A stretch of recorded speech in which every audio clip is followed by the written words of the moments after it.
ذوالقرنین علیہ السلام مغربی سمت کا پہلا عظیم سفر۔ جب ذوالقرنین علیہ السلام نے مشرقی علاقوں کو عدل و انصاف سے منور کر دیا تو انہیں الہی الہام کے ذریعے ایک نئی سمت میں بڑھنے کا اشارہ ملا، مغرب کی طرف۔ وہ اپنی مضبوط فوج اور دانشمند مشیروں کے ساتھ لمبا سفر طے کرنے لگے۔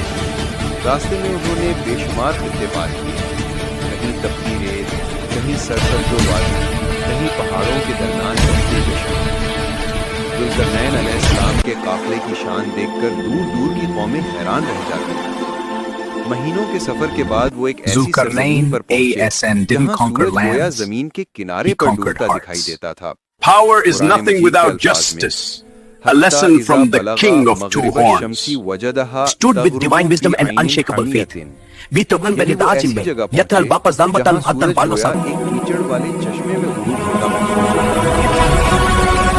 یہاں کے لوگ عجیب مزاج کے تھے، کچھ بگڑے ہوئے، جنگجو اور سخت دل، جبکہ کچھ ایسے بھی تھے جو عدل و انصاف Every step of his journey was guided by divine command. کربیل یمین تبت بوات نزست بابت کہ ظالموں نے ہمیں ستا رکھا ہے، ہم کمزور ہیں اور انصاف چاہتے ہیں۔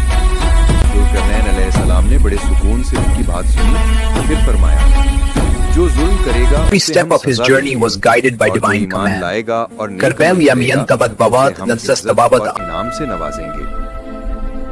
انہوں نے وہاں کے نظام کو درست کیا، ظالموں کو کیفر کردار تک پہنچایا، کمزوروں کو اور ایک ایسا نظام قائم کر کے Stood with divine wisdom and unshakable faith. بیتوبن بلداج میں یتھل باپس دامبتن حتن بالو سا Power is nothing without justice.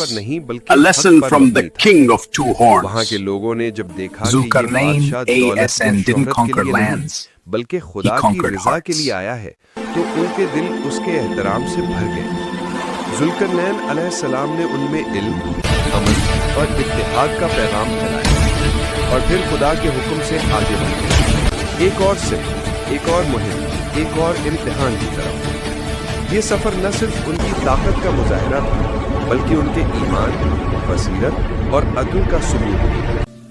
یہی تھا ذوالقرنین علیہ السلام کا مغربی سمت کا پہلا عظیم سفر، جہاں ایک نبی نما بادشاہ نے زمین پر اللہ کا نظام زندہ کیا۔